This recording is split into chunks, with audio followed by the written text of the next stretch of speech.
hey zan in hian Mizoram IOA arm wrestling khel tur India ram pung huap arm wrestling intihsiakah del tur te pualin hun kan mang meka zan la hian hey player pali lungle tangin an kaldona hey pathum zan la hian lo tel theya pakhat aizola omsa a tichun zan la hian India ram huap intihsiakna National Arm Wrestling Championship kal tur lungle players te hi Lungle District Arm Wrestling Association in pawisa kan paidona tin BL2 Lungle West Constituency Mahlima an apaidon boka tin India ram huap kan footballer lar Lianzuala Chhangte in apaidon boka chu zan he kan hlan hlom don ani chu kan players te po fuina thu te kan soyanga chun hun kan mang anga ama saberin patian ne na kan hun min lan sakturin kan treasure u David Gerald Fakzuala kan so mga din hun lo mang sila tha nge trong trai wo lol pa min mga em tu kan patian kan pa pa na mi thì khoi ne kan chan hi aro pui em thina e zaina hian hun li mom tak hun lomom tak kan mau me ni kan ri a lol pa kan malo ka National Arm Wrestling Championship a Mizoram ai okal tu te helai huna hian thil pek te lan turin lol pa mi heri sai kan local khoma zaina hianin i khoi ne kan chana lom thu ama sai kan ri che ni kan hun lu tak ban hi lol pa nang man min tel puila kan player setan po lol pa fui tu thar te lo ni a lol pa en kim mai nang ma tang chuak ani anga he huna hianin lol pa i zo lol pa nang ma lam panga te po kan nun te po ti chak khang te lo ni si kan du kan on deal chia kan hun nang in min tan sak to abul min atop min khen le turin loli so Christian in he don di le amen ome ti chuan kan GS kan som lo ka nge mo hemi puala tu soidu emo tongkam ni khat an sei sela atha angi chưa mà nè lồng dân in là lồng lấy district arm wrestling in bung thar kan kai chou mul me dân in là hay tiang phun kan han mang thei te lom om em mà cái mà ni association ro cho neng ma kan ti thei lo wa mi imphal te le ei lung lấy ta la thanem ben ro ngai pei tu tam tak ten a thok khom na sa mà kan la kan kal ve bek beka ti hian ni kan seng chho ni a kan players kal tu te hi palian nia India ram ai o tura Mizoram ai o tura in national fight tour te palian nia pakatin aizola min lo ha ka biak sem thungan ani kha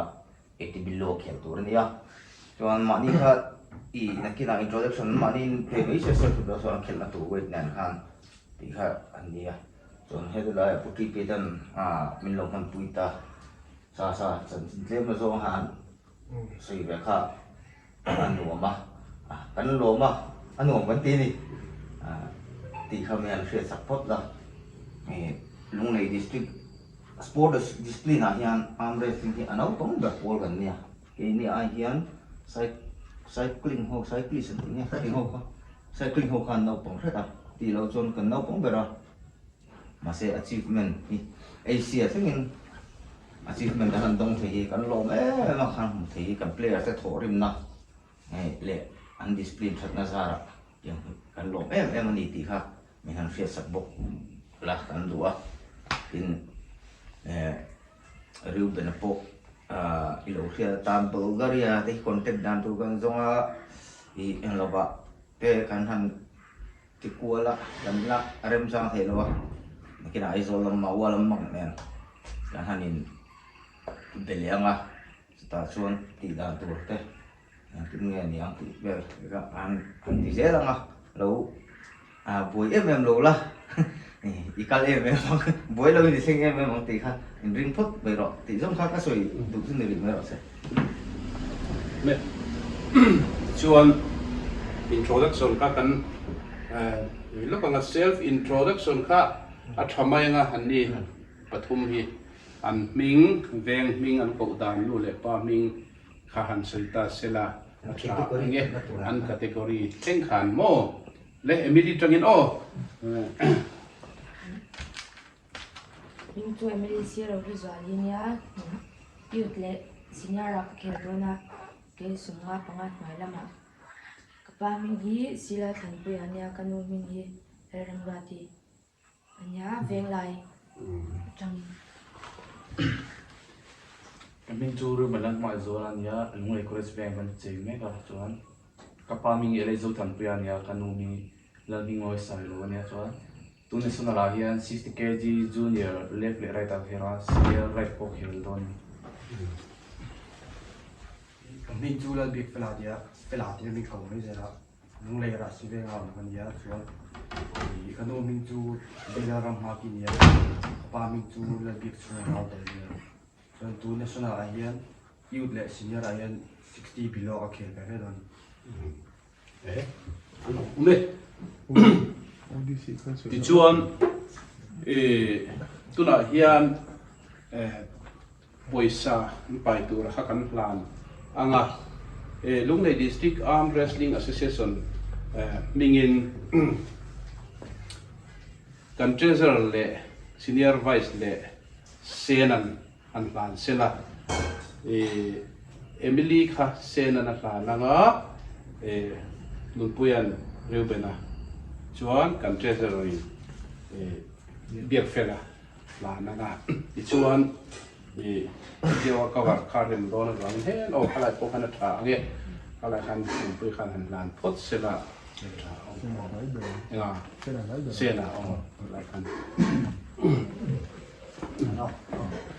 Okay, MLA Lianzuala 55 kg below ke tonya MLA Mahlima hi lungai na nesting association main plan Reubena. kami ni da blue re na iso ni ko do na ta na thu thu le mana ta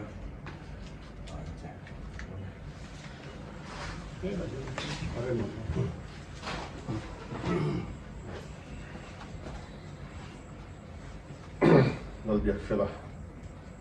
lunglei district arm wrestling association ayo in pisa hi tuna hianin national championship pai khana tura atuna ngai mana tan ka na che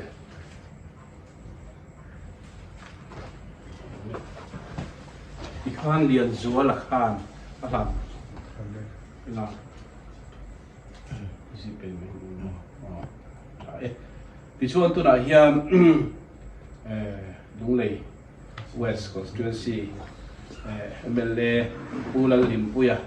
an pawisa pai ve dona GP lang turin an so nga hela hian lo in han le mai se change không thì khăn lek mo hei sanun puyan aron soya an kal tu te ni beng wat ta ken no sila soyang khan china kalo soyang khan in lung le chon association sport association en kol tu ni ha thak zele kan tang ve sia kan tran ang hian sumom si lawa abi takin MMA pe chon olympic te ka ma lu don lawa te khan kan lo pe ve a tin toi tu ni pui ti na ngai lung le chon abi takin kan lak lo sia eizo kan elve tho sia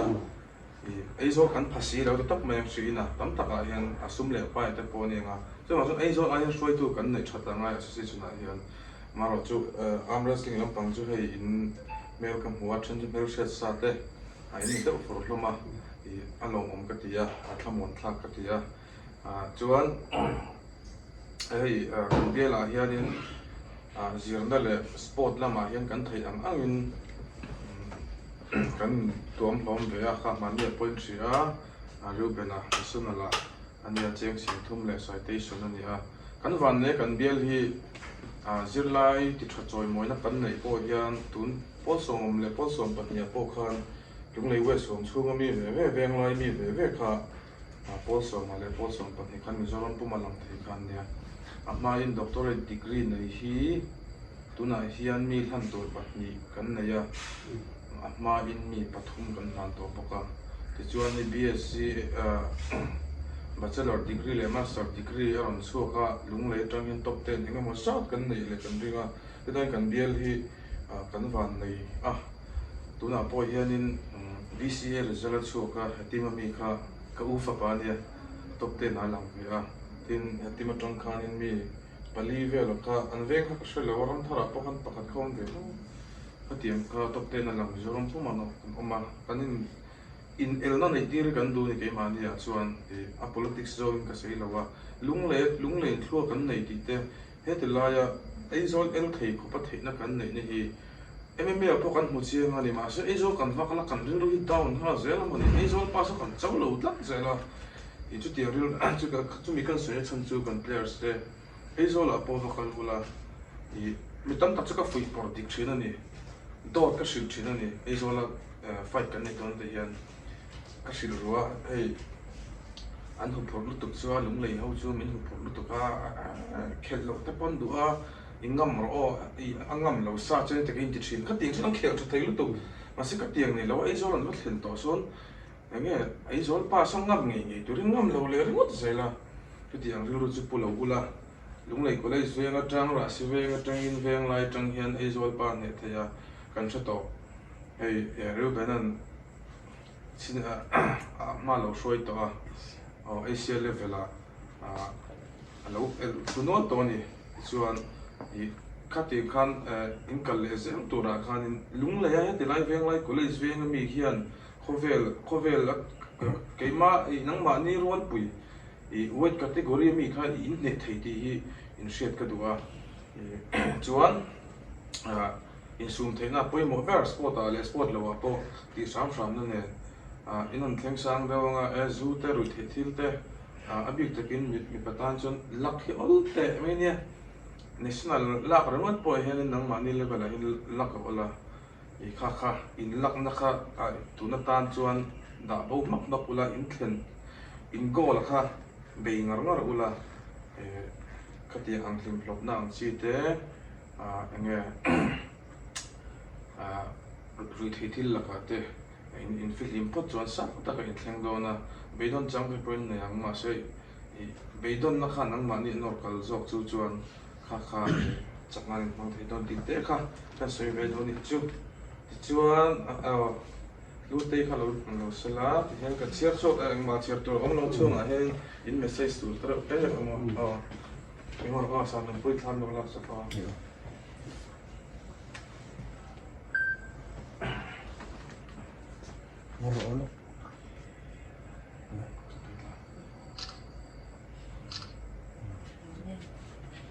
Reubena.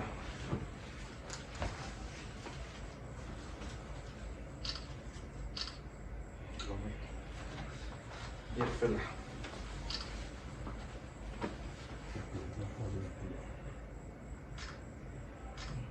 انت هي بريسيدنت هي بلوده تصور شوف سلام انا طبعا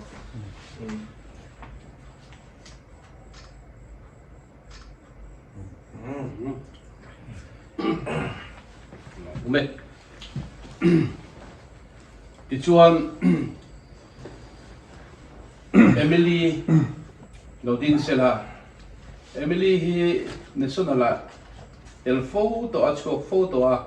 Mizoram mai oin voin sang ni chuto kha state IO lungle IO hianin voi ni nia Mizoram IO hian voi khat ingei tin bun kha national han 55 billion ka bronze me long om lutu bronze medalist ani me kani tuna kal le don long ome Reubena moro biak fela ti pota Reubena chil ta pa biak fela he tuna hian i voi khat kal na tu niam tu Mizoram ayo in he i hu purem i tu pui tu ri category fe Pur champion tu em aro pui long ome to pot sila to te tin Reubena hi